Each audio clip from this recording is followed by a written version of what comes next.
Oke, Bapak Ibu, sekarang bisa kita mulai ya, sambil nanti nunggu Bapak Ibu yang lain yang ingin masuk, nanti sambil jalan. Bismillahirrahmanirrahim. Assalamualaikum warahmatullahi wabarakatuh. Waalaikumsalam warahmatullahi wabarakatuh. Waalaikumsalam warahmatullahi wabarakatuh. Ya, selamat malam Bapak Ibu hebat semuanya.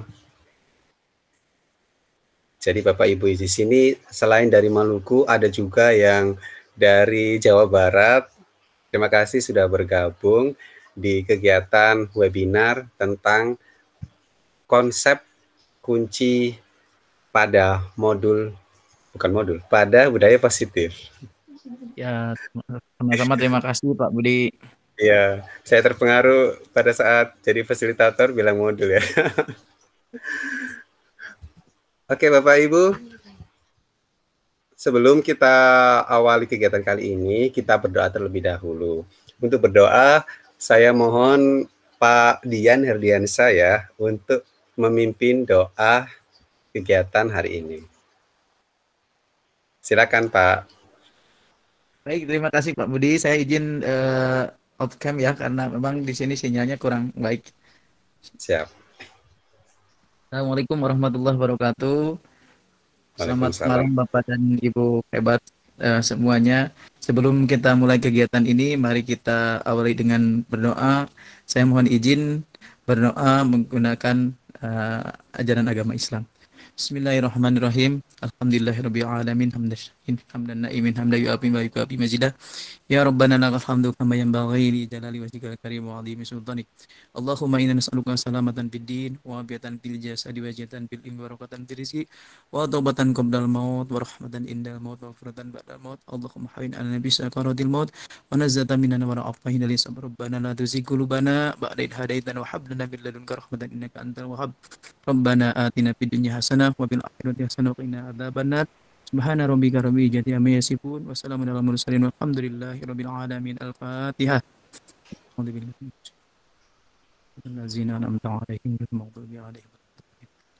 Demikian, terima kasih. Assalamualaikum warahmatullahi wabarakatuh. Waalaikumsalam warahmatullahi wabarakatuh. Ya, terima kasih Kang Dian Herdiansyah sudah memimpin doa untuk membuka kegiatan pada malam hari ini.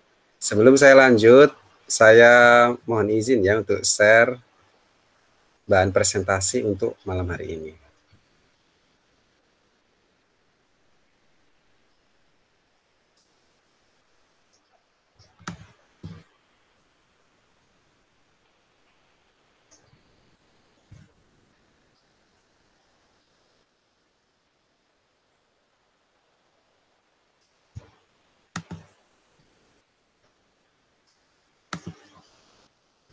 Sebentar ya.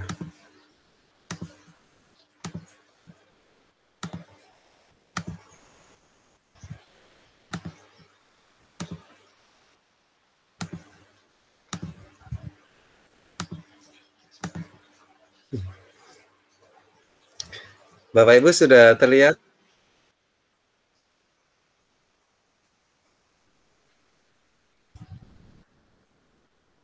Oke, sudah muncul ya Bapak Ibu semuanya.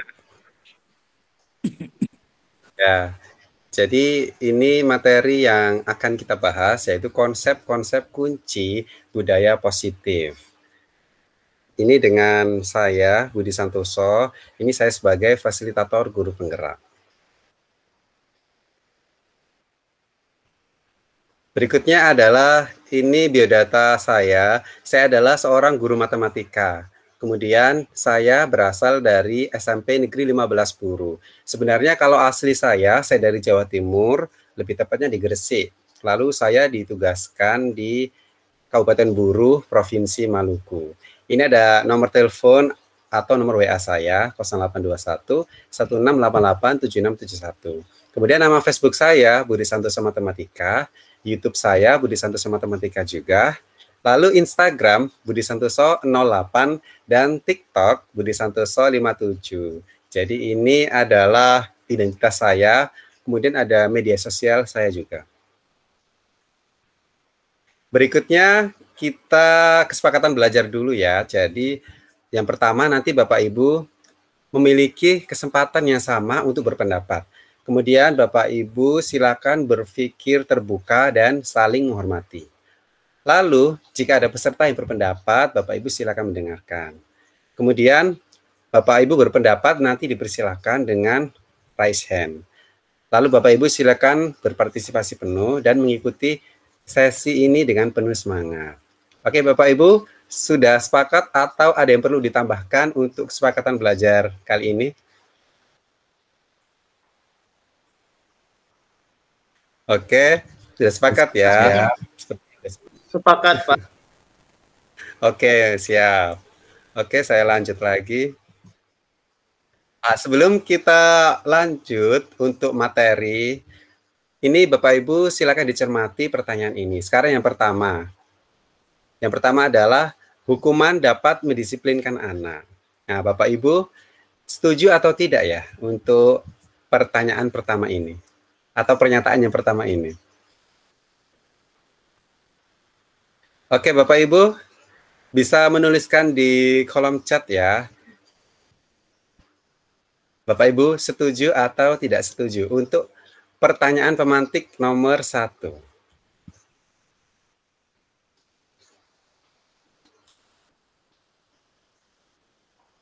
Apakah hukuman itu dapat mendisiplinkan anak?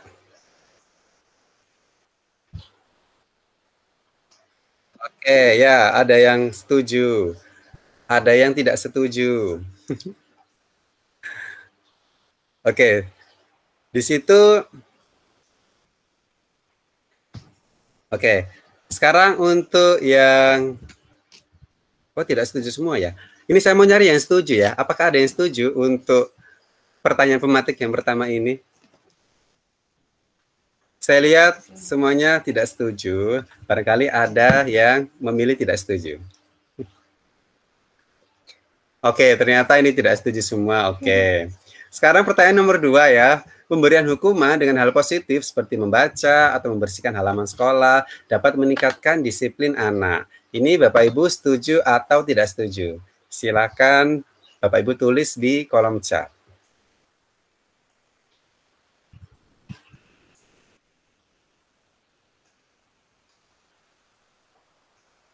Silakan Bapak Ibu, apakah dengan memberikan hukuman dengan hal positif, biasanya kan di sekolah Bapak Ibu pasti pernah seperti ini juga, dihukum dengan membersihkan halaman sekolah, atau dihukum dengan membersihkan kamar mandi. Nah, itu kan positif, hal positif. Itu dapat meningkatkan disiplin anak. Silakan Bapak Ibu.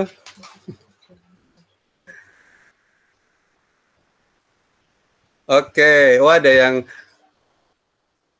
menuliskan setuju ya. Oke, jadi setuju ya kalau memberikan hukuman dengan hal positif itu seperti membaca itu bisa meningkatkan disiplin anak. Nah, ada yang menulis disiplinnya bersifat sementara. Ini dari Bu Fauziati Nuria. Oke, kita lanjut pertanyaan yang ketiga. Memberi penghargaan dapat meningkatkan motivasi belajar anak.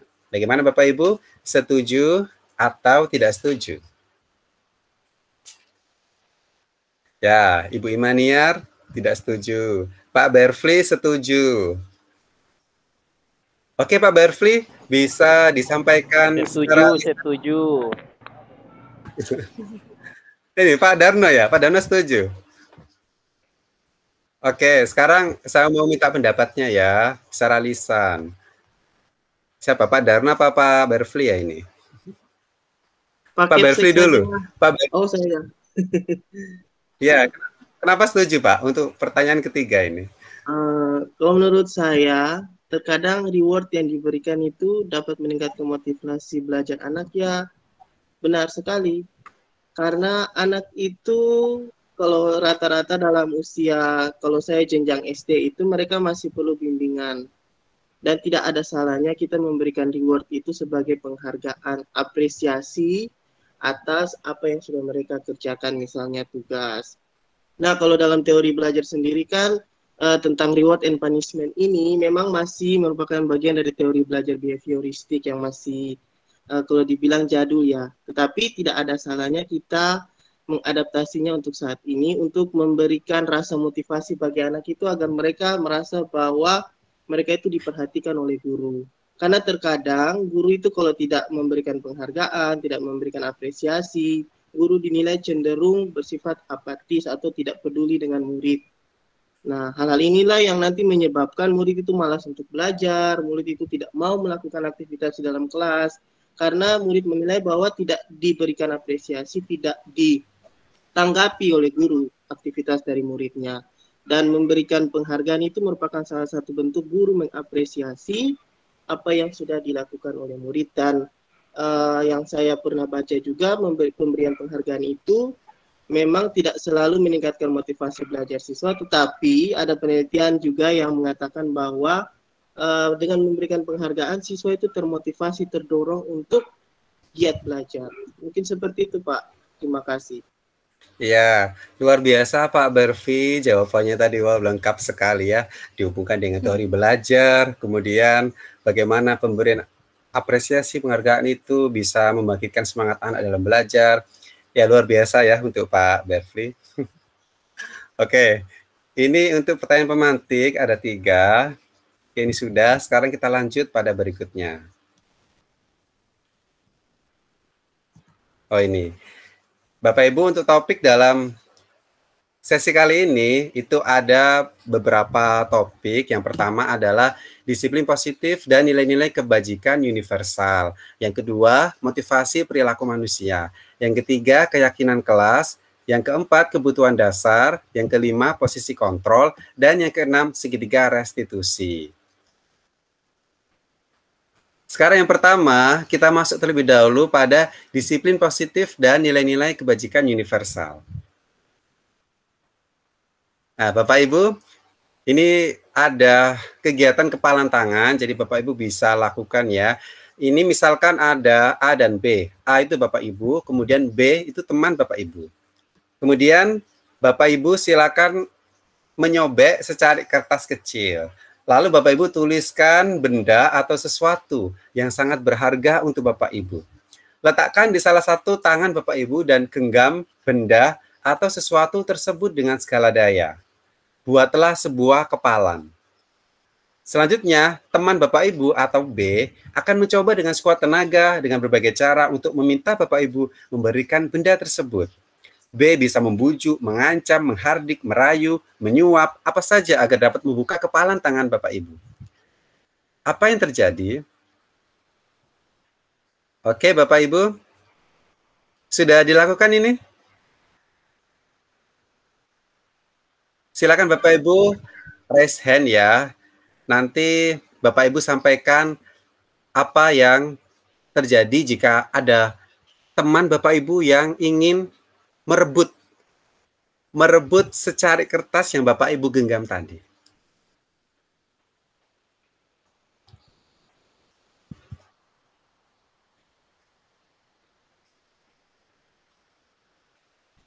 Ada Bapak Ibu yang ingin raise hand? Atau saya tunjuk saja ya. Silakan Pak Dian. Pak Dian Hardian. Ya, terima Silakan, kasih Pak.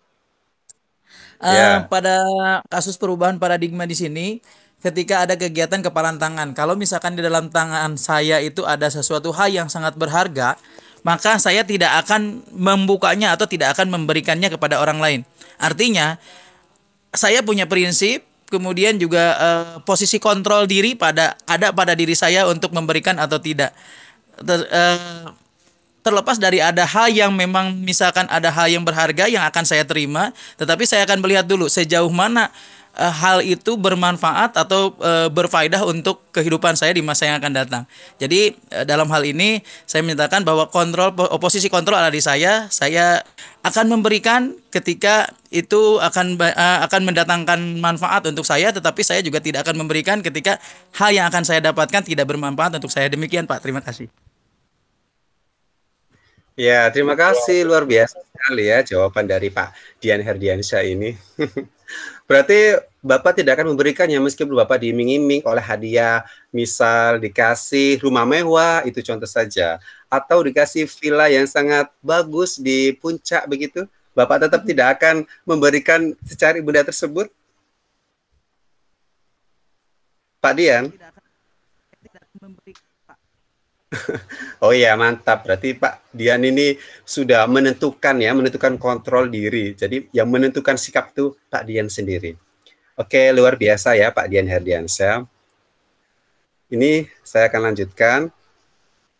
Nah, ya tadi memang benar apa yang disampaikan oleh Pak Dian tadi. Jadi teori kontrol, ini ada teori kontrol bahwa yang bisa mengontrol itu memang diri sendiri. Kemudian di sini ada perubahan paradigma teori kontrol atau teori pilihan atau ilusi kontrol. Yang pertama, ilusi, guru mengontrol murid. Jadi itu adalah ilusi kalau guru yang mengontrol murid-murid. Yang kedua, kritik dan membuat orang merasa bersalah dapat menguatkan karakter. Itu juga ilusi. Kemudian yang ketiga, semua penguatan positif, efektif, dan bermanfaat. Begitupun dengan pernyataan tersebut, itu ilusi juga. Dan yang keempat, orang dewasa memiliki hak untuk memaksa. Nah, ini bisa juga dikatakan ilusi. Selanjutnya, ini adalah perubahan paradigma stimulus respon, teori kontrol atau teori pilihan. Siapa sesungguhnya yang memiliki kontrol? Di sini ada stimulus respon dan ada juga teori kontrol atau pilihan. Untuk stimulus respon yang pertama, kita mencoba mengubah orang agar berpandangan sama dengan kita. Lalu pada teori kontrol, kita berusaha memahami pandangan orang lain tentang dunia. Kemudian pada berikutnya, stimulus respon, perilaku buruk dilihat sebagai suatu kesalahan. Tetapi pada teori kontrol, semua perilaku memiliki tujuan.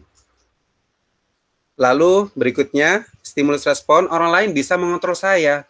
Tetapi pada teori kontrol, hanya Anda yang bisa mengontrol diri Anda. Jadi hanya Bapak Ibu yang bisa mengontrol diri Bapak Ibu. Lalu pada stimulus respon, saya bisa mengontrol orang lain. Kemudian pada teori kontrol, Anda tidak bisa mengontrol orang lain. Kemudian stimulus respon, pemaksaan ada pada saat bujukan gagal. Lalu yang teori kontrol, kolaborasi dan konsensus menciptakan pilihan-pilihan baru. Dan yang terakhir, model berpikir menang atau kalah. Dan pada teori kontrol, model berpikir menang-menang. Jadi ini adalah dari teori kontrol itu memang yang benar, yang tepat. Selanjutnya, ini adalah peta konsep dari disiplin positif. Ini ada teori kontrol atau teori pilihan dari Dr. William Glasser. Di sini Bapak Ibu tidak bisa mengontrol orang lain, hanya Bapak Ibu yang bisa mengontrol diri Bapak Ibu. Kemudian semua perilaku memiliki tujuan. Lalu model berpikir itu menang-menang. Jadi tidak ada istilah menang kalah, tapi berpikirnya menang-menang. Lalu kolaborasi dan konsensus menciptakan pilihan-pilihan baru. Kemudian realitas atau kebutuhan kita berbeda. Kita berusaha memahami pandangan orang lain tentang dunia. Setiap orang memiliki gambaran berbeda. Lalu di sini dihubungkan dengan makna disiplin. Jadi belajar kontrol diri dengan menggali potensi kita agar tercapai tujuan mulia, yaitu sesuatu menjadi seseorang yang kita inginkan berdasarkan nilai-nilai yang kita hargai. Lalu ada teori motivasi, motivasi ekstrinsik. Ekstrinsik itu terdiri atas dua, untuk menghindari hukuman dan untuk mendapatkan imbalan. Kemudian ada motivasi intrinsik, yaitu pada diri Bapak Ibu. Di sini untuk menghargai diri sendiri. Dikaitkan dengan nilai-nilai kebajikan universal dan diwujudkan dalam keyakinan kelas. Kemudian ada 5 posisi kontrol. Di sini ada yang pertama penghukum, membuat rasa bersalah. Yang ketiga teman, keempat pemantau, yang kelima manajer. Lalu ada segitiga restitusi, ada 5 kebutuhan dasar manusia. Ini nanti akan dipelajari lebih lanjut pada slide berikutnya. Sekarang kita masuk pada disiplin. Apakah makna disiplin? Jadi disiplin berasal dari bahasa Latin yaitu disciplina, yang artinya belajar. Makna asal dari kata ini berkonotasi dengan disiplin diri dari murid-murid Socrates dan Plato. Disiplin diri membuat orang menggali potensinya menuju sebuah tujuan apa yang dia hargai. Namun dalam budaya kita, makna kata disiplin telah berubah menjadi sesuatu yang dilakukan seseorang pada orang lain untuk mendapatkan kepatuhan. Kecenderungan umum adalah menghubungkan kata disiplin dengan ketidaknyamanan, bukan dengan apa yang kita hargai atau pencapaian suatu tujuan mulia. Selanjutnya, nilai-nilai kebajikan universal. Di sini, nilai-nilai kebajikan adalah sifat-sifat positif manusia yang merupakan tujuan mulia yang ingin dicapai setiap individu. Nilai-nilai tersebut bersifat universal dan lintas bahasa, suku bahasa, agama, maupun latar belakang. Setiap perilaku atau perbuatan memiliki suatu tujuan.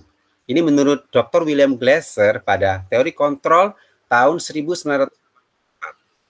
Dengan mengaitkan nilai-nilai kebajikan yang diyakini seseorang, maka motivasi intrinsiknya akan terbangun, sehingga menggerakkan motivasi dari dalam untuk dapat mencapai tujuan mulia yang diinginkan. Ini menurut Diane Gossen, tahun 1998. Berikutnya, nilai-nilai kebajikan yang ingin dicapai oleh setiap anak Indonesia kita kenal dengan profil pelajar Pancasila.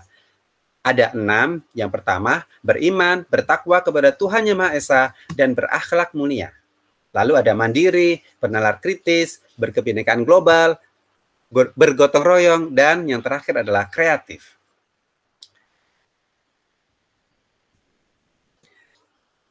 Oke Bapak Ibu, tadi sudah kita bahas tentang disiplin positif dan nilai-nilai kebajikan. Sekarang kita lanjut pada teori motivasi, hukuman, dan penghargaan, serta restitusi. Teori motivasi perilaku manusia. Jadi motivasi manusia dalam berperilaku itu ada 3 tujuan. Yang pertama, untuk menghindari ketidaknyamanan atau hukuman. Apa yang akan terjadi apabila saya tidak melakukannya? Ini adalah motivasi eksternal. Jadi di sini banyak sekali contohnya Bapak Ibu ketika Bapak Ibu naik kendaraan seperti sepeda motor, itu ketika di jalan Bapak Ibu memakai helm. Itu apa motivasi Bapak Ibu? Apakah untuk menjaga kepala Bapak Ibu agar aman ketika terjadi apa-apa, ataukah untuk menghindari polisi?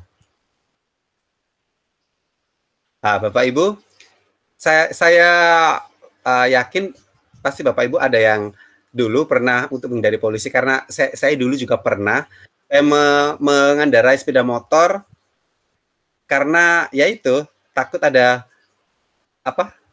operasi dari polisi.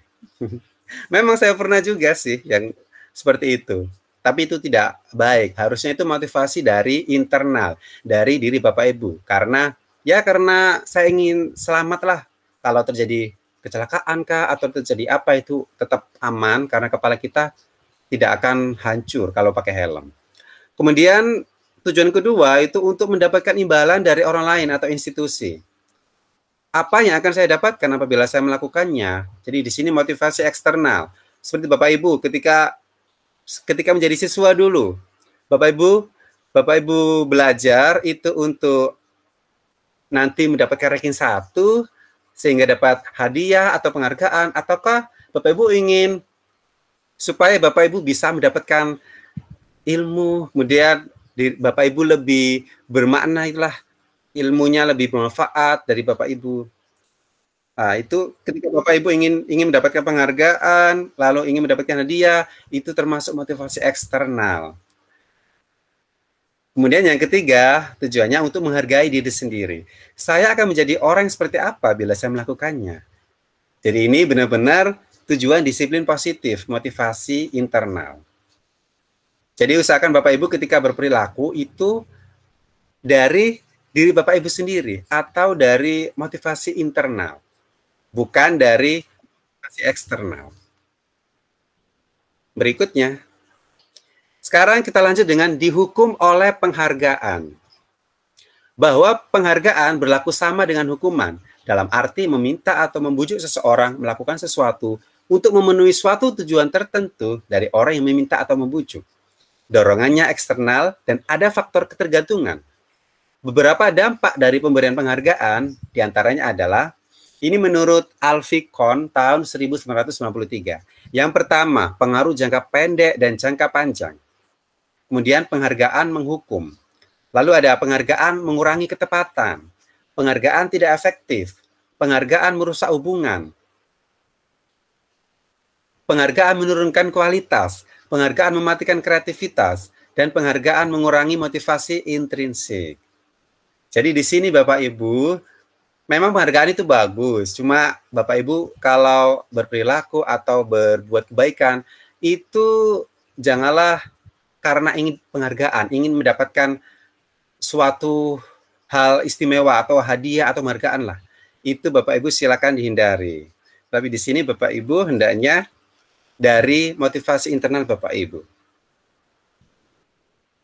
Selanjutnya di sini ada perbedaan hukuman dan konsekuensi. Sekarang yang pertama, tindakan guru mencatat 100 kali di dalam buku kalimat. Saya tidak akan terlambat lagi karena terlambat ke sekolah. Ini hukuman atau konsekuensi? Bapak Ibu bisa tuliskan di kolom chat ya. Masuk mana ini Bapak Ibu? Ketika Bapak Ibu terlambat datang ke sekolah, lalu disuruh mencatat 100 kali. Di sini juga pernah sih, saya juga pernah mengalami, ya bukan saya sih, teman saya dulu juga pernah. Ketika terlambat atau ketika berbuat salah, disuruh menulis, mencatat sampai bukunya mau habis. Berapa lembar, berapa kali gitu. Nah, ini hukuman atau konsekuensi? Oke, ada Ibu Imaniar hukuman. Pak Dian hukuman, kemudian Bu Fauziati hukuman. Oke. Oh iya, ada Pak Tony Hendra hukuman juga. Oke, luar biasa ya. Ya, benar. Memang untuk yang tindakan pertama ini masuk hukuman. Sekarang tindakan kedua. Lari mengelilingi lapangan basket 2 kali karena terlambat hadir di sekolah. Kalau yang kedua ini apa Bapak Ibu? Hukuman atau konsekuensi? Ya, Pak Berfli hukuman, Pak Darno hukuman, Pak Dian hukuman, Bu Imaniar hukuman. Oke. Ya, luar biasa ya Bapak Ibu, ini sudah benar-benar paham dan menguasai materi ini ternyata. Sekarang yang ketiga, murid diminta untuk push up 15 kali karena tidak menggunakan masker ke sekolah. Ini hukuman atau konsekuensi? Pak Darno hukuman. Oke. Bu Fauziati hukuman, Bu Imaniar hukuman. Oke, benar-benar keren lah Bapak Ibu. Benar lagi, hukuman. Sekarang yang keempat, menggantikan kertas tugas teman yang telah dicoret-coret. Nah, ini masuk apa Bapak Ibu? Hukumankah atau konsekuensi? Nah, ada Pak Dian, konsekuensi. Bu Fauziati, konsekuensi. Bu Imaniar, konsekuensi. Oh, Pak Darno hukuman. Bu Lia konsekuensi, Pak Berfi konsekuensi. Saya akan menanyakan secara langsung yang berbeda ya jawabannya.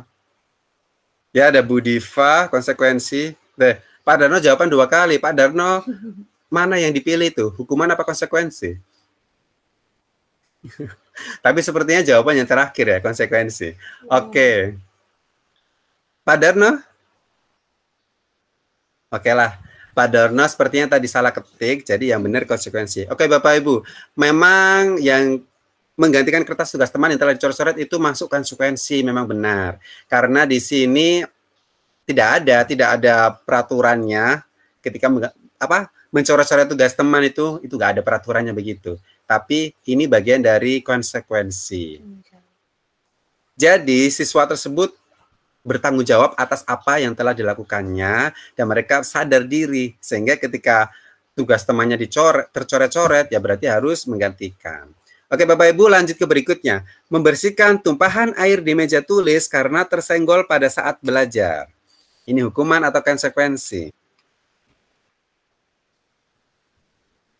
Ya, Pak Tony Hendra konsekuensi, Bu Fauziati, Pak Berfi, Pak Dian konsekuensi. Oke, luar biasa ya.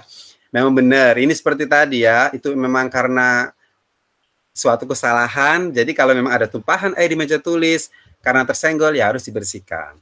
Yang berikutnya, murid disuruh untuk mengenakan sepatu seharian di sekolah karena tidak mengenakan sepatu hitam.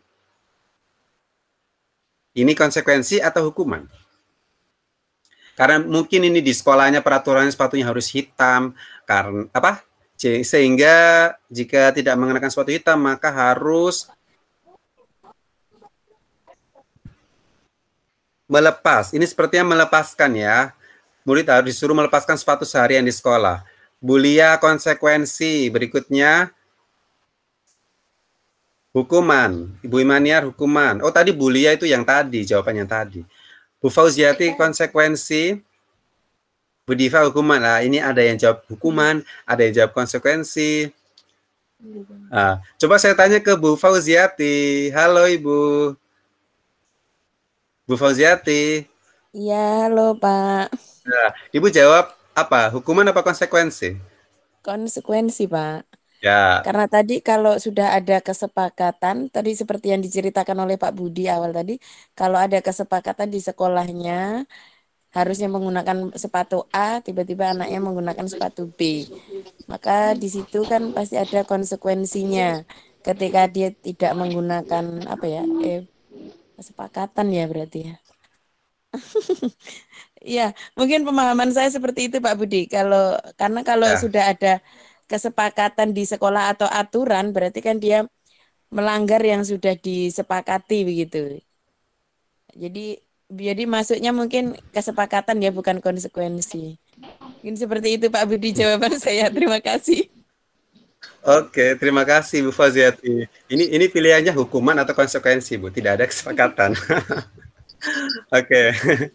Ya, ini sebenarnya Berarti konsekuensi. ya, coba dilihat. Ini muridnya itu seperti ada salah ketik ya. Murid disuruh untuk melepaskan sepatu seharian di sekolah karena tidak mengenakan sepatu hitam. Jadi ini murid disuruh lepas jalan dari kelas ke kantin. Nah, itu Ya hukuman Pak. Balik lagi. Maaf. kira-kira itu hukuman. Ya hukuman Pak. Oke, bagus. Jadi ini hukuman Ibu. Ya, benar Ibu yang terakhir tadi Ibu menyampaikan yang terakhir hukuman karena ini betapa sadisnya murid disuruh melepas sepatu seharian, berjalan panas-panas, kemudian dia juga pasti merasa malu dengan temannya di sekolah. Jadi itu memang bukan konsekuensi kalau itu. Kalau ini memang hukuman dari yang memberikan hukuman itu. Oke, sekarang kita lanjut pada yang terakhir. Kalau ini apa ini? Hukuman atau konsekuensi ya? Lari mengelilingi lapangan basket 2 kali karena terlambat 10 menit untuk pelajaran PJOK. Yang terakhir ini apa Bapak Ibu? Jadi kurang lagu. Ayo silakan diketik di chat box. Oke, Pak Dian, konsekuensi.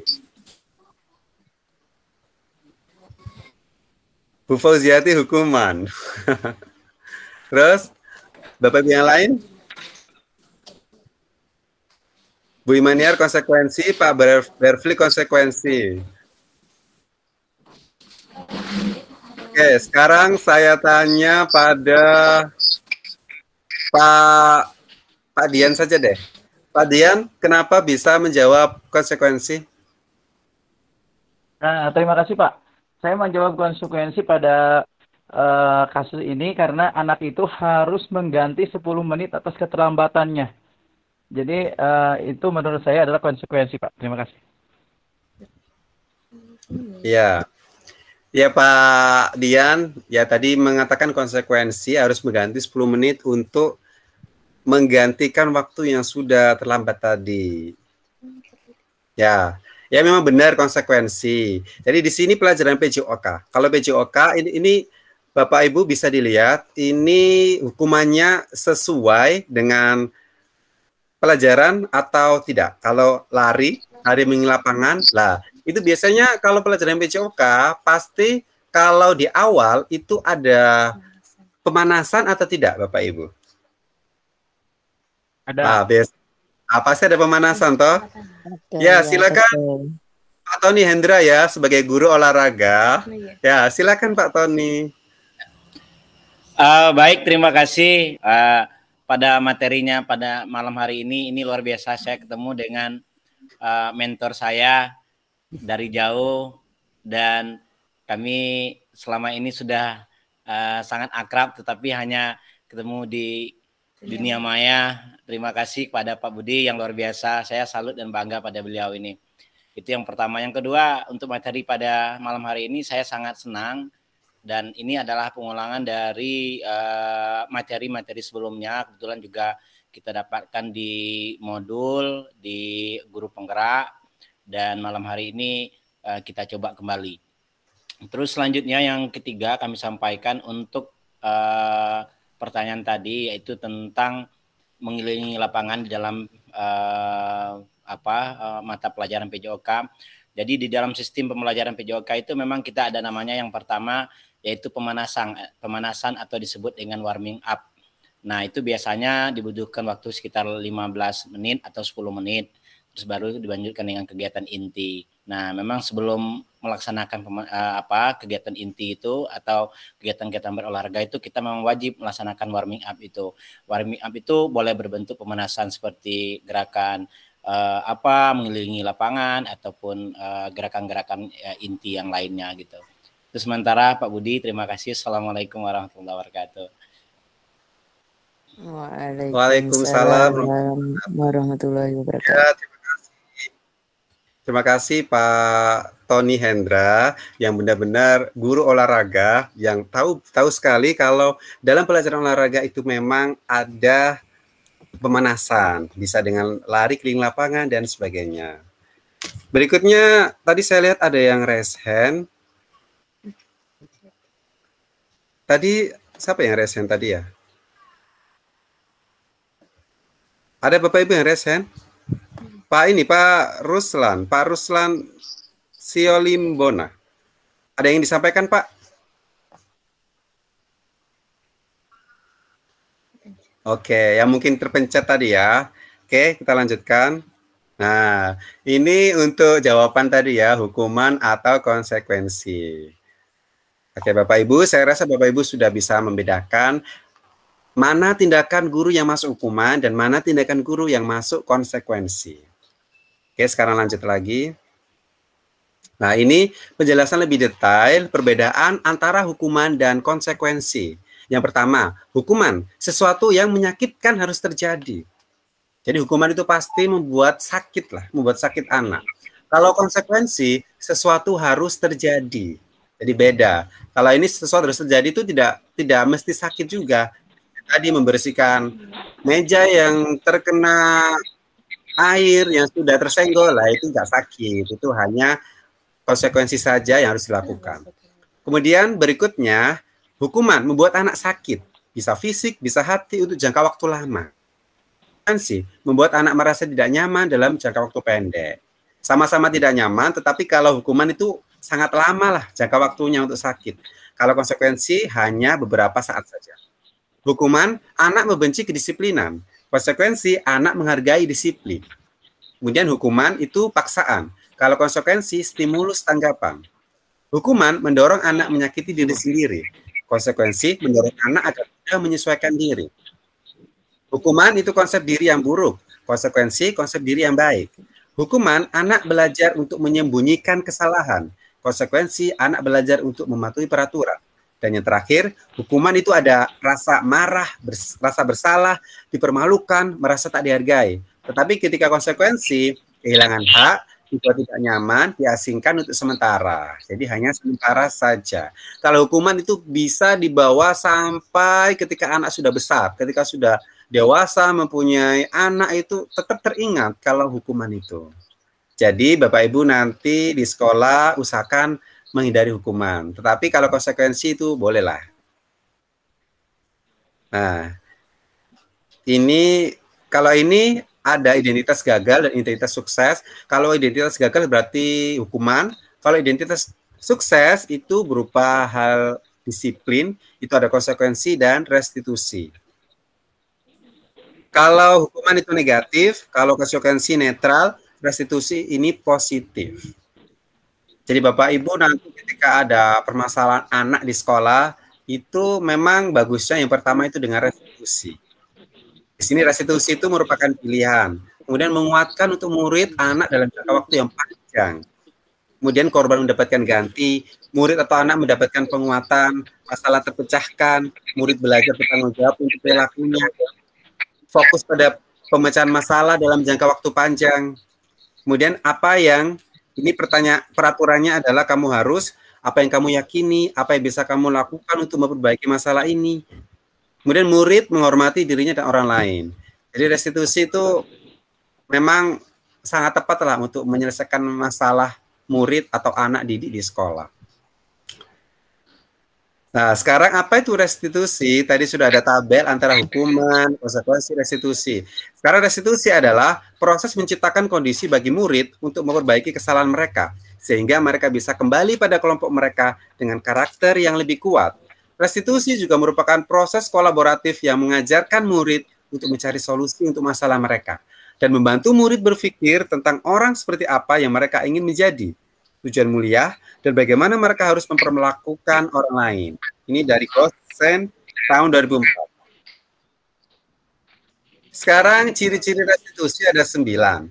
Yang pertama, bukan untuk menebus kesalahan, namun untuk belajar dari kesalahan. Yang kedua, memperbaiki memperbaiki hubungan. Yang ketiga, tawaran, bukan paksaan. Berikutnya, restitusi menuntut untuk melihat ke dalam diri. Restitusi mencari kebutuhan dasar yang mendasari tindakan. Restitusi diri adalah cara yang paling baik. Restitusi fokus pada karakter, bukan tindakan. Restitusi fokus pada solusi. Restitusi mengembalikan murid yang berbuat salah pada kelompoknya. Jadi ini adalah ciri-ciri restitusi. Oke Bapak Ibu, tadi sudah kita bahas mulai dari disiplin, motivasi, kemudian penghargaan, hukuman, konsekuensi, restitusi, itu semua sudah. Sekarang kita lanjut pada keyakinan kelas. Nah, ini ada yang mengatakan begini atau ada yang bertanya begini, mengapa tidak peraturan saja? Mengapa harus keyakinan kelas? Lalu di sini ada pertanyaan juga, mengapa kita memiliki peraturan harus menggunakan helm bila mengendarai kendaraan roda 2? Mengapa kita memiliki peraturan 3M menggunakan masker, mencuci tangan, dan menjaga jarak 1,5 meter? Jadi di sini Bapak Ibu itu ada aturan gitu, itu bagaimana sikap Bapak Ibu? Kayak helm tadi, apakah Bapak Ibu tadi motivasi pakai helm untuk aman kah? Atau karena takut aturan? Kemudian pakai masker, mencuci tangan, dan menjaga jarak 1,5 meter. Ini saat COVID. Kalau Bapak Ibu tidak lakukan, nanti bagaimana? Apa Bapak Ibu takut ada operasi kah? Kadang ada pemeriksaan dari polisi yang memakai masker, itu dulu ada denda. Apakah takut didenda ataukah memang kesadaran diri dari Bapak Ibu? Kemudian mengapa kita memiliki peraturan harus datang tepat waktu pada saat mengikuti pelatihan? Jadi untuk mendukung motivasi intrinsik, kita kembali ke nilai-nilai atau keyakinan-keyakinan yang lebih menggerakkan seseorang dibandingkan mengikuti serangkaian peraturan-peraturan. Jadi Bapak Ibu, dari pertanyaan-pertanyaan itu Bapak Ibu nanti kita kesampingkanlah peraturan-peraturan, tetapi Bapak Ibu lebih ke keyakinan diri, keyakinan bahwa Bapak Ibu melakukan hal-hal tersebut itu memang untuk Bapak Ibu sendiri, karena Bapak Ibu ingin Bapak Ibu aman, selamat, nyaman, begitu. Nah, di sini ada lingkup untuk peraturan kelas itu yang di dalam, paling kecil, kemudian meluas menjadi keyakinan kelas. Lalu lingkungan positif, jadi ketika ada keyakinan kelas nanti membentuk lingkungan yang positif, dan ketika lingkungan positif nanti bisa membentuk budaya positif di sekolah. Ini ada peraturan. Jadi di kolom kiri ini peraturan, lalu kolom kanan keyakinan kelas. Nah, di sini. Selalu kembalikan buku ke tempatnya, itu peraturan. Tapi ketika diubah jadi keyakinan kelas, ini masuk pada tanggung jawab. Kemudian dilarang mengganggu orang lain, itu peraturan. Kemudian keyakinan kelas, menghormati orang lain. Jadi ini dihindari kata-kata dilarang, jangan, itu dihindari. Tetapi kita menggunakan kata-kata yang positif. Hadir di sekolah 15 menit sebelum pembelajaran dimulai. Ini adalah peraturan. Tapi kalau keyakinan kelas, menghormati orang lain, berkomitmen. Kemudian dilarang melakukan kekerasan. Nah, ini peraturan. Ketika keyakinan kelas, maka bunyinya keselamatan, menghormati orang lain. Dilarang menggunakan narkoba. Kemudian kita ubah jadi kesehatan. Keyakinan kelasnya kesehatan. Lalu bergantian atau menunggu giliran. Kalau keyakinan kelas, menghormati orang lain, bersabar. Gunakan masker, itu peraturan. Kalau keyakinan kelas, itu kesehatan, keselamatan. Lalu terakhir, jangan berlari di kelas atau koridor. Keyakinan kelas itu keselamatan, keamanan. Oke, sekarang lanjut berikutnya. Kebutuhan dasar manusia dan dunia berkualitas. Tadi sudah keyakinan kelas, sekarang kita lanjut pada kebutuhan dasar manusia. Di sini Bapak Ibu kebutuhan dasar itu ada 5 macam. Yang pertama adalah bertahan hidup. Jadi bertahan hidup ini Bapak Ibu pasti perlu makan, perlu tidur, perlu pakaian, sehingga Bapak Ibu bisa mempertahankan hidup. Kemudian ada juga kasih sayang dan rasa diterima. Ini bisa dari keluarga, disayangi oleh suami atau istri atau anak, begitu. Lalu penguasaan, ada kebebasan, kesenangan. Jadi ini adalah 5 macam kebutuhan dasar manusia. Ya, di sini di kolom chat box saya baca dari Fitri Arya. Kalau peraturannya berupa denda uang gitu, nanti uangnya buat kebutuhan kelas juga, apa boleh, Pak? Di situ Bu Fitri itu bertanya tentang peraturannya denda uang. Di situ itu kalau itu berarti konsekuensi ya. Jadi sudah disepakati. Kalau memang anak-anak atau murid Bapak Ibu sudah sepakat untuk ditarik denda jika ada berbuat salah, itu sebenarnya ya dari kesepakatan saja. Kalau memang semua murid atau semua peserta didik Bapak Ibu sepakat, ya itu berarti bisa dikatakan konsekuensi. Ya, oke, terima kasih yang sudah bertanya di chat box. Sekarang kita lanjut pada kebutuhan dasar manusia. Ini tadi sudah ada 5 macam. Berikutnya, sekarang 5 posisi kontrol guru. Jadi di sini guru itu memiliki 5 posisi kontrol. Jadi Bapak Ibu harus mengetahui 5 posisi kontrol tersebut. Ini adalah tabel 5 posisi kontrol dari guru. Ini ada motivasi sebelah kiri. Berikutnya ada identitas gagal, kontrol dari luar, itu ada penghukum. Kemudian pembuat orang merasa bersalah. Jadi posisi kontrol ini yang warna merah sebagai penghukum. Kemudian posisi pembuat orang merasa bersalah. Lalu ada identitas berhasil atau sukses, ini kontrol dari luar. Itu posisi kontrol sebagai teman, sebagai pemantau. Lalu yang terakhir ini bisa dikatakan identitas berhasil atau sukses atau kontrol diri. Ini dari diri. Itu posisi kontrol sebagai manajer. Jadi di sini Bapak Ibu bisa lihat perbedaan antara kelima posisi kontrol ini. Sekarang saya lihat pada baris yang ini. Murid berkata, kalau kontrol guru sebagai penghukum, ini biarkan saja, nanti juga marah-marah lagi ya. Ini muridnya berkata begitu. Kalau gurunya menggunakan posisi sebagai penghukum. Kalau pembuat orang bersalah, maafkan saya. Nah, jadi ini murid merasa bersalah.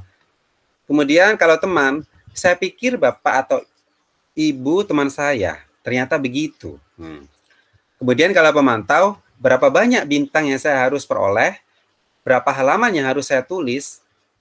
Kemudian kalau manajer, bagaimana caranya saya bisa memperbaiki keadaan. Jadi di sini terlihat perbedaan. Jadi di situ kalau manajer itu memang benar-benar yang paling baik lah untuk posisi kontrol guru. Kemudian dampak pada murid. Kalau penghukum mengulangi kesalahan. Jadi suatu saat akan mengulangi kesalahan lagi. Jadi itu dampak negatifnya kalau posisi kontrol guru itu sebagai penghukum. Kemudian untuk membuat orang merasa bersalah, dampak pada murid itu merasa rendah diri. Karena murid sudah melakukan kesalahan, jadi dia merasa rendah diri, malu pada temannya, begitu. Kemudian untuk posisi sebagai teman, dampak pada murid itu lemah, tidak mandiri, bergantung. Jadi murid itu tidak bisa mandiri karena bergantung pada guru, begitu. Lalu pada posisi pemantau, dampak pada murid menitik beratkan pada sanksi atau hadiah untuk dirinya. Lalu yang manajer, dampak pada murid, mengevaluasi diri, bagaimana cara memperbaiki diri. Nah, ini adalah 5 posisi kontrol dari guru. Sekarang lanjut. Oke. Sekarang ada pernyataan-pernyataan. Ini kalau ada pernyataan seperti ini. Saya kecewa sekali dengan kamu. Berarti ini yang mengatakan adalah pembuat orang merasa bersalah. Jadi kata kuncinya kecewa sekali. Kemudian kamu tidak pernah benar melakukannya. Itu berarti posisi sebagai penghukum. Kemudian yang berikutnya, ayolah lakukan demi ibu atau demi bapak. Nah, itu berarti posisi sebagai teman. Kemudian, apakah kamu mau mendapatkan stiker bintang hari ini?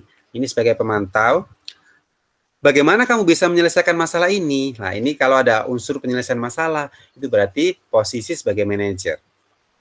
Lalu yang terakhir, kamu selalu yang paling terakhir. Nah, itu mengatakan seperti itu berarti posisi sebagai penghukum.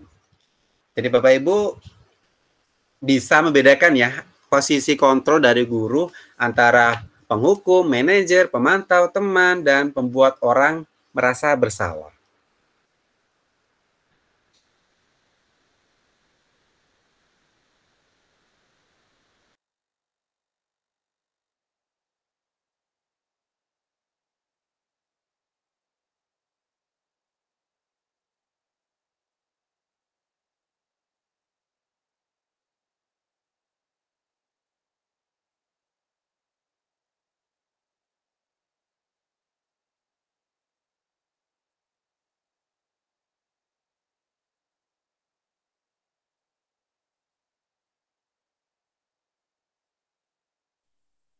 Waduh, suaranya kok hilang?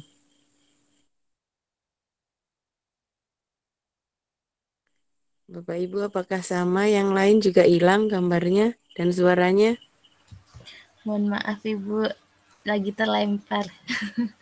Oh, nggih. Terima kasih. Sebentar, masih masuk lagi.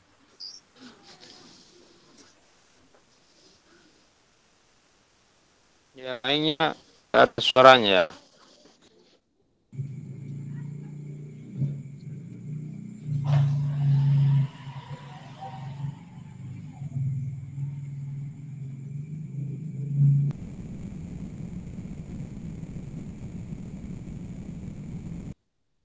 Ya, sebentar ya Bapak Ibu. Saya ini masih menghubungkan ulang. Jadi mohon bersabar.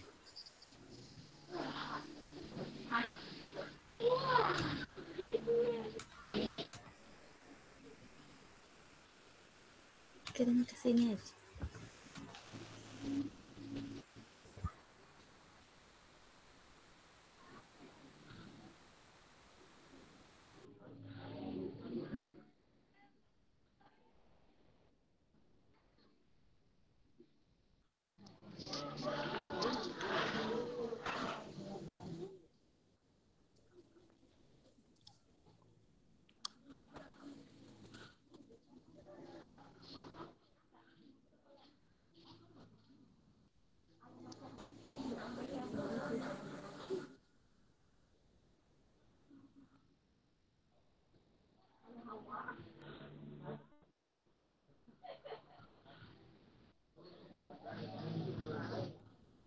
Oh, masih mati. Oke, Bapak Ibu sudah dengar suara saya? Sudah Ya, siap. Pak. Ya, maaf ya tadi sempat terlempar. Ya begitulah, di Maluku memang semakin malam itu semakin jaringan, ya begitu sudah. Oke, sekarang saya akan share screen lagi, materi tinggal sedikit, dan nanti saya akan membagikan apa yang sudah saya praktekkan. Bentar, saya share dulu.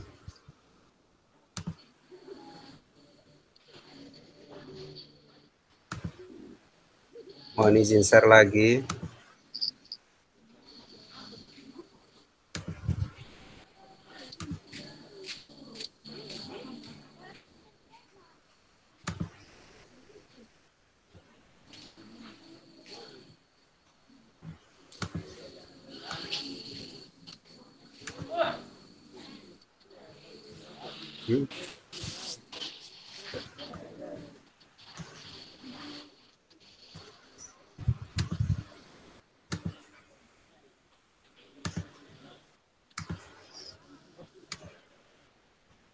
Oke, sudah terlihat Bapak Ibu?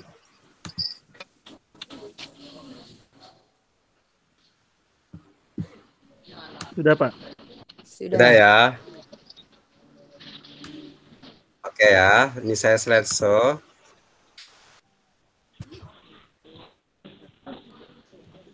Oke, ini tadi sudah. Nah, ini sekarang kita masuk pada segitiga restitusi. Nah, ini.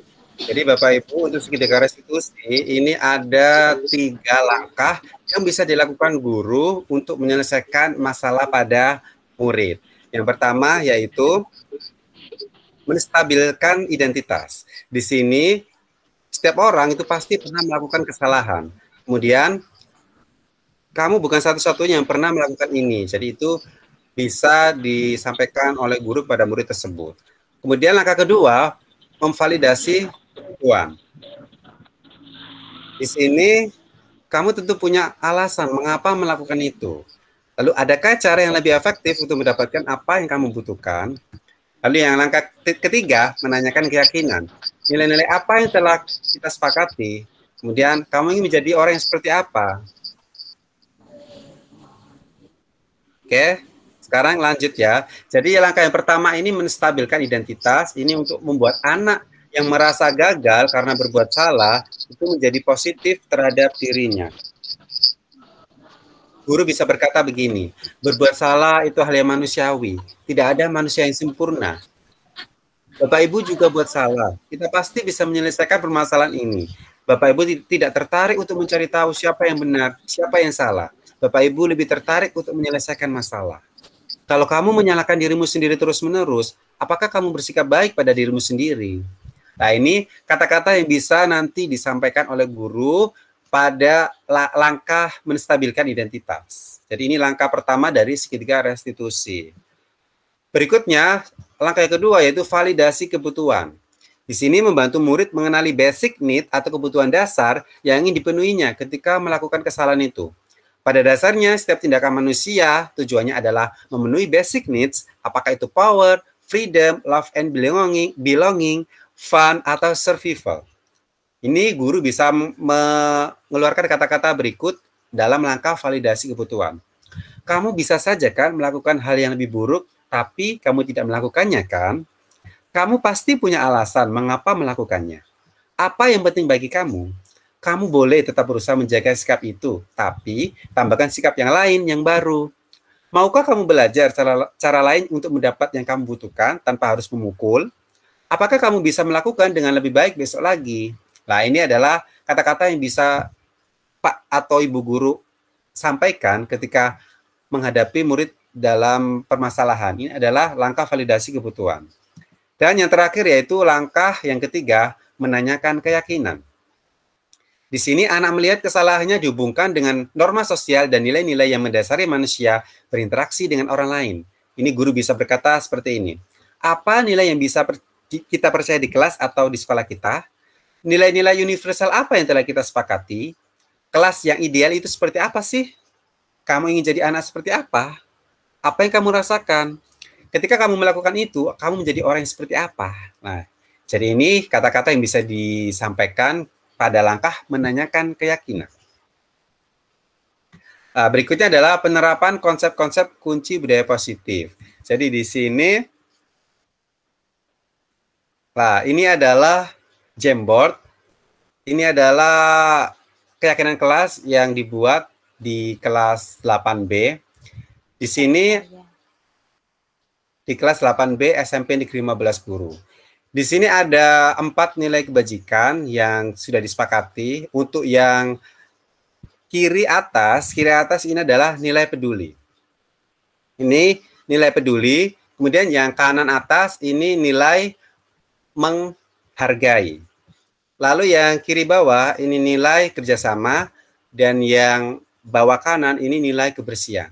Jadi di sini ada pendapat dari anak-anak atau siswa di kelas 8 itu bagaimana untuk keyakinan kelas. Ini mereka sudah berpendapat, ini masing-masing sudah ada pada masing-masing nilai universal tadi. Berikutnya akan dikelompokkan juga Nah, ini keyakinan kelas karena di tadi yang ada 4 kelompok tadi itu ternyata bisa dibuat keyakinan kelas yang lebih singkat. Karena dengan keyakinan kelas yang lebih singkat ini anak-anak bisa hafal, bisa ingat. Sehingga mereka bisa menjalankan keyakinan kelas dengan baik. Untuk yang tadi ada 7 di sini, ini yang sebelumnya. Ada 7, saling membantu satu sama lain, saling peduli sama teman, saling membantu, saling peduli sama teman, saling mengasihi, membantu sama teman, dan membantu teman di kelas. Itu berarti bisa dibuat keyakinan kelas, saling menghormati, bukan yang ini. Ya, bawah ini, saling peduli di antara sesama. Kemudian, untuk menghormati guru, saling menghargai, menghormati guru mata pelajaran, itu bisa dibuat keyakinan kelas, saling menghormati dan menghargai. Lalu untuk yang 2 ini, bekerja sama dalam kelompok dan saling bekerja sama, itu ini bisa dituliskan saling bekerja sama. Dan yang terakhir, menjaga lingkungan, membuang sampah pada tempatnya, membersihkan lingkungan, itu berarti masuk pada keyakinan kelas saling menjaga kebersihan. Jadi ini adalah contoh tadi yang sudah saya terapkan di kelas, sehingga terbentuk keyakinan kelas ada 4. Yaitu saling menghormati dan menghargai, saling bekerja sama, saling peduli di antara sesama, dan saling menjaga kebersihan. Nah, berikutnya yang terakhir sebelum kita selesai di sesi ini, sekarang hal baru apa yang mengubah paradigma Bapak Ibu yang Bapak Ibu dapatkan? Kemudian yang kedua, perasaan apa yang muncul selama mengikuti sesi ini, khususnya mengenai makna disiplin dan motivasi intrinsik? Silakan Bapak Ibu raise hand untuk merefleksikan hal-hal apa yang Bapak Ibu dapatkan pada sesi webinar kali ini. Silakan Bapak Ibu. Oke, Bu Fauziati, silakan Ibu. Ya, terima kasih banyak Pak Budi atas materinya. Ini saya sebetulnya tadi cuman lihat di di status WA gitu ya, apa gitu ya. Saya penasaran gitu tentang apa tadi budaya positif ya, prinsip-prinsip positif. Nah, ini sama saya lihat sama dengan di platform Merdeka Belajar. Cuman saya mungkin belum selesai, jadi saya juga kurang paham. Tapi kalau ditanya tentang hal baru apa yang mengubah paradigma saya, yang saya dapatkan hari ini, saya tahu dan saya dapati bahwa paradigma saya terkait antara tadi apa konsekuensi, dan hukuman. Ternyata kalau konsekuensi itu ya bisa kita katakan tadi tergantung pada basically kalau untuk guru ini ya pembelajaran yang kita ampu. Jadi kalau dicontohkan tadi seperti berlari dan itu mendukung pada mata pelajaran PJOK, berarti itu bisa dikatakan juga sebagai konsekuensi. Dan andai kata saya suatu saat nanti melakukan hal yang sama, misalkan saya sebagai guru gambar, kemudian saya memberikan konsekuensi juga, kamu karena terlambat sekian maka harus membuat gambar seperti sikliknya sama dengan materi konsekuensi terlambatnya dia, berarti itu bisa kita terapkan. Artinya saya mendapati paradigma yang seperti itu Pak Budi. Akhirnya saya hari ini jadi tahu mana bedanya konsekuensi, mana bedanya hukuman, dan kalau untuk segitiga restitusi ini tadi, keyakinan kelas ini tadi saya akan mencoba untuk bisa terapkan di kelas saya gitu. Nah memang selama ini memberikan keyakinan kelas bersama-sama dengan siswa itu mangkali belum di jenjang kami, di sekolah kami khususnya masih jarang ya, masih beberapa orang guru saja mungkin yang menerapkannya. Itu. Terus kemudian yang kedua, perasaan apa yang muncul selama mengikuti sesi ini khususnya mengenai makna disiplin dan motivasi intrinsik. Kalau untuk saya sendiri dengan mengikuti ini tadi tentunya motivasi intrinsik dari diri saya adalah rasa penasaran, ingin tahu sebetulnya materi apa sih sebetulnya gitu. Jadi rasa keingintahuan saya sendiri muncul dan saya klik tautan itu tadi sehingga saya bisa mengikuti sesi ini sampai detik sekarang ini. Seperti itu Pak Budi, terima kasih banyak. Iya, terima kasih Bu Fauziati, luar biasa ya dari apa yang sudah didapatkan tentang paradigma baru tadi. Ya mudah-mudahan Ibu Fauziati bisa mengimplementasikan di sekolah Ibu nanti. Insya Allah, terima kasih Pak. Ya. Oke Bapak Ibu, ada lagi Bapak Ibu yang ingin menyampaikan refleksi untuk apa yang sudah didapatkan, pengalaman apa untuk kegiatan malam hari ini?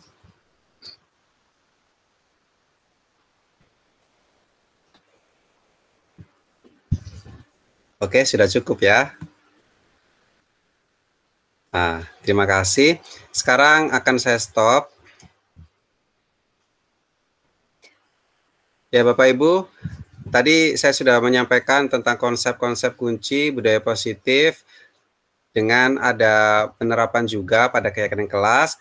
Barangkali Bapak Ibu ada pertanyaan atau apa yang ingin Bapak Ibu tambahkan, silakan Bapak Ibu.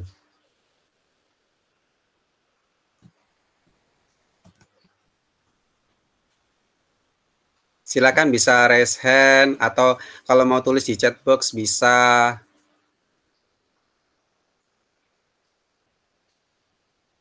Ada Bapak Ibu yang ingin bertanya? Oh ya, Ibu Fauziati, silakan Bu. Ya, saya bertanya saja Pak, kalau untuk area Maluku ini kan ya, keyakinan kelas gini. Saya pernah mencoba membuat keyakinan keras bersama-sama dengan siswa. Ini saya ingin bertanya nih, strateginya gimana Pak membuat keyakinan kelas dengan siswa? Karena gini, saya pernah mencoba itu, saya terapkan, saya ajak untuk membuat keyakinan kelas. Ini satu kelas ini nggak ada yang yang memahami untuk apa sih dan kenapa harus membuat keyakinan kelas gitu.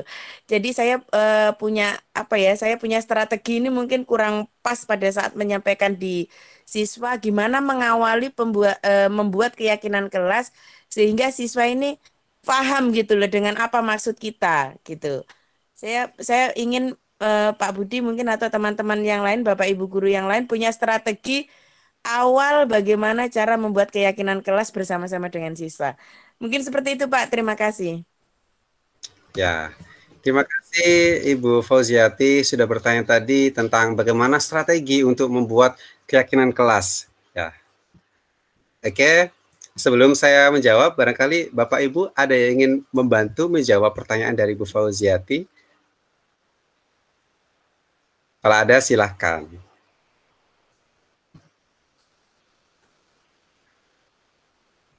Boleh raise hand Bapak Ibu. Sebelum saya nanti menjawabnya. Jadi Bapak Ibu dulu silakan.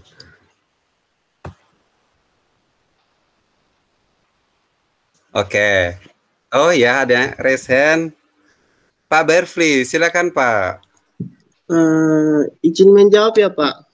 Siap. Baik, untuk jawab pertanyaannya Bu Fauziati, saya juga daerah Maluku Bu. Jadi memang untuk tipikal siswa di daerah timur ini berbeda dengan daerah di Jawa ya. Karena lain satu dan lain hal sehingga kita membutuhkan strategi-strategi khusus untuk mengajak siswa bagaimana membuat suatu kesepakatan.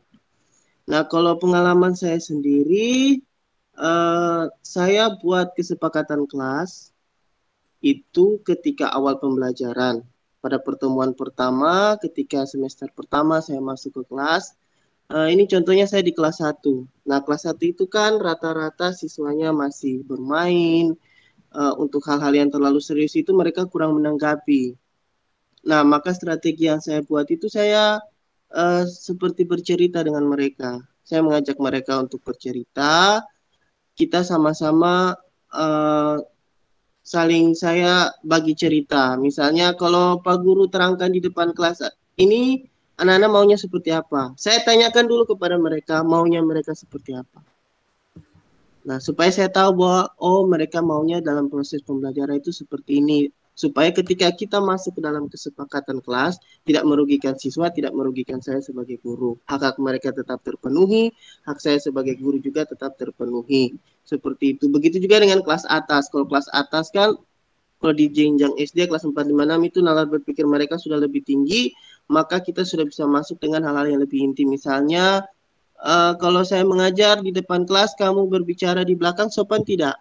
Mereka jawab, tidak sopan, Pak. Nah, kalau tidak sopan, kita buat kesepakatan, mau tidak? Mereka jawab, mau, Pak. Oke. Nah, kesepakatannya itu saya buat, saya suruh mereka tulis di kertas, kemudian ditempel di dinding. Tujuannya apa? Supaya ketika mereka melanggar kesepakatan tersebut, mereka lihat tulisan mereka sendiri. Itu yang saya buat. Dan memang terbukti bahwa anak-anak itu ketika kesepakatan sudah dibuat antara guru dengan siswa, mereka bertanggung jawab. Nah, karena saya bilang, apa yang kamu tulis di situ merupakan tanggung jawab kamu. Nah, kalau misalnya mereka kemudian menuliskan dalam poin-poin itu kesepakatan kita masuk tidak boleh terlambat, kemudian tugas dikumpulkan tepat waktu, dan ketika ada kesepakatan yang dilanggar, saya suruh mereka pergi melihat di dinding itu yang apa yang mereka tulis itu, kemudian saya suruh mereka refleksikan, apa yang kamu tulis, sekarang perasaan kamu ketika kamu melanggarnya seperti apa. Nah, mungkin strategi-strategi itu yang bisa digunakan kalau menurut saya, Bu. Tapi berbeda, karena kita tahu bahwa siswa ini kan ciri khasnya berbeda-beda. Kita tidak bisa menyamaratakan bahwa di sini strateginya ini saya gunakan juga sama. Tapi Ibu melihat dulu tipikal strategi siswanya seperti apa. Kalau siswa saya itu lebih senang diajak bercerita, coba pakai strategi bercerita dengan mereka. Kalau siswa saya senangnya itu belajarnya sambil menyanyi, coba ajak mereka menyanyi, kemudian saling sharing. Karena ketika kita membuka pikiran kita bagi mereka, mungkin ada hal-hal terpendam yang selama ini mereka tidak mampu mengungkapkannya. Tapi ketika kita mencoba menjadi seperti teman bagi mereka, mungkin dengan sendirinya mereka akan mengungkapkan bahwa oh, saya tidak suka. Sempat siswa saya berkata begini, kami tidak suka Pak Guru marah-marah. Oke. Itu kesepakatan di kelas, bahwa selama proses mengajar saya tidak akan marah ketika kamu juga menghargai ketika saya berdiri di depan kelas. Dan itu mereka buat. Karena mereka yang tulis, mereka yang buat, maka saya ajak mereka untuk bertanggung jawab. Seperti itu, Bu, kira-kira dari saya. Terima kasih. Siap. Iya, terima kasih, Pak. Ya, terima kasih Pak Berfi sudah membantu menjawab tentang bagaimana strategi untuk membuat keyakinan kelas. Ya, luar biasa ya, tadi Pak Berfi sudah menunjukkan contohnya, tadi sudah diterapkan di sekolah Pak Berfi, sama-sama di Maluku juga. Jadi saya akan menambahkan untuk cara membuat keyakinan kelas, itu Bapak Ibu, ya memang benar, silakan nanti bercurah pendapat tentang kesepakatan yang perlu disepakati di kelas. Kemudian Bapak Ibu nanti catat semua masukan-masukan murid nanti di papan tulis, atau bisa juga di kertas besar, bisa kertas ukuran poster atau kertas manila begitu, atau kertas yang lebih besar lagi, sehingga semua anggota kelas itu nanti bisa melihat hasil curah pendapat. Kemudian nanti Bapak Ibu susun keyakinan kelas sesuai prosedur pembentukan kelas, kalimat negatif diubah menjadi positif. Contoh misal, jangan berlari di kelas, itu Bapak Ibu nanti bisa diubah menjadi berjalanlah di kelas. Jadi kalimat negatif diubah jadi kalimat positif. Lalu dari kesepakatan yang ada yang sudah ditulis di papan atau di kertas poster, nanti ditinjau ulang curah pendapat itu, manakah yang masih berupa peraturan. Jadi kalau nanti berupa peraturan, nanti Bapak Ibu nanti mengajak murid untuk menemukan nilai kebajikan atau keyakinan yang dituju. Misal, nanti ada peraturan seperti yang saya tadi, itu ada tadi membersihkan kelas, kemudian menjaga lingkungan. Lah itu bisa dibuat dalam satu keyakinan, yaitu bisa saling menjaga kebersihan gitu. Atau ketika ada kesepakatan berjalan di kelas, mendengarkan guru, datang tepat waktu, itu nanti bisa dibuat keyakinan yaitu saling menghormati begitu. Jadi nanti Bapak Ibu silakan nanti ditinjau ulang keyakinan kelas bersama-sama. Nanti diusahakan keyakinan kelas tidak terlalu banyak. Jadi dari kesepakatan-kesepakatan yang banyak tadi, nanti bisa dibuat keyakinan kelas antara 3 sampai 7. 3 sampai 7 keyakinan saja. agar bisa diingat dan dijalankan. Kemudian nanti setelah setuju semua nanti bisa ditandatangani keyakinan kelas itu, ditandatangani bersama termasuk oleh guru kemudian oleh siswa. Sehingga jika keyakinan kelas itu sudah disepakati, ditandatangani, nanti ditempel di tempat yang mudah diakses oleh siswa, bisa di tembok begitu, tembok kelas. Jadi itu tambahan dari saya untuk merumuskan keyakinan kelas. Siap. Terima kasih banyak Pak Budi. Ya, sama-sama Bu Fauziati. Oke, Bapak Ibu, berikutnya ada yang ingin bertanya lagi atau ada yang ingin disampaikan sebelum kita akhiri sesi webinar kali ini? Kalau Pak Barfli ini angkat tangan ini yang tadi ya. Pak Barfli nggak capek? Oh iya Pak, belum tangannya belum diturunkan. Oke, siap. Oke, Bapak Ibu sudah tidak ada ya? Oke, kalau sudah tidak ada, terima kasih kepada Bapak Ibu semua yang sudah meluangkan waktu dari pukul 8 tadi hingga pukul 21.35. Ini sudah lewat 5 menit, tapi tidak apa-apa. Ya, semoga apa yang sudah kita pelajari bersama nanti bisa bermanfaat untuk Bapak Ibu semuanya. Bapak Ibu bisa menerapkan di kelas Bapak Ibu, di sekolah Bapak Ibu, sehingga nanti bisa mewujudkan budaya positif di kelas dan di sekolah Bapak Ibu semuanya. Oke Bapak Ibu, sebelum kita akhiri, barangkali kita bisa foto bersama dulu. Jadi silakan yang kameranya masih mati, Bapak Ibu bisa aktifkan, kita foto bersama ya, buat kenang-kenangan. Oke, Bu Nurul, Pak Besan, Pak Tony. Tapi kalau memang tidak bisa ya tidak apa-apa. Kalau memang ada kegiatan lain yang lebih penting ya. Pak Ruslan. Oke, yaudah saya hitung 1 sampai 3 ya.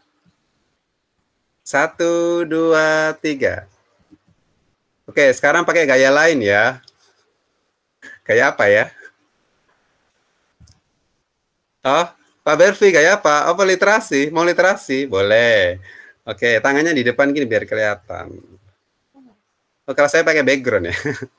Oke ya. 1, 2, 3. Oke, satu lagi ya, gaya yang seru-seru ya.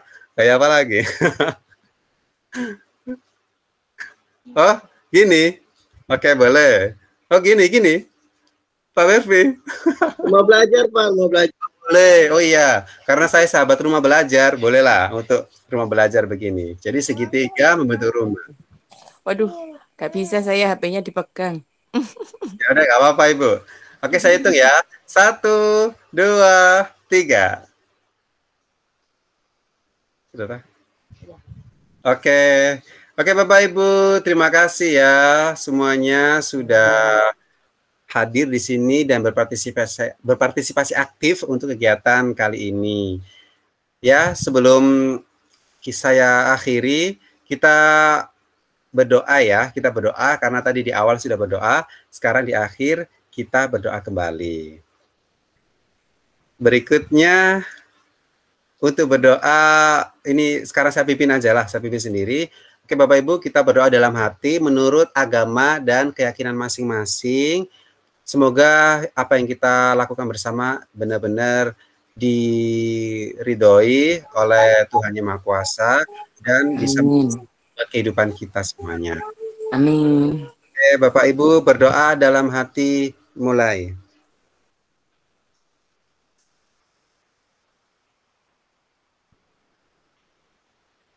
Amin, berdoa selesai. Oke Bapak Ibu, sampai jumpa lagi di kesempatan berikutnya. Semoga kita bisa bertemu kembali. Ya, terima kasih juga Bu Lia sudah bergabung. Ya, oke Bapak Ibu, untuk pertemuan kali ini saya akhiri. Terima kasih. Wassalamualaikum warahmatullahi wabarakatuh. Warahmatullahi wabarakatuh. Waalaikumsalam warahmatullahi wabarakatuh. Izin live Pak. Iya, terima kasih. Ya, siap Ibu Nurul. Ya, seperti saya Assalamualaikum, Bang Budi. Iya, Pak Ruslan. Izin live Bapak. Siap, terima kasih. Selamat malam semua.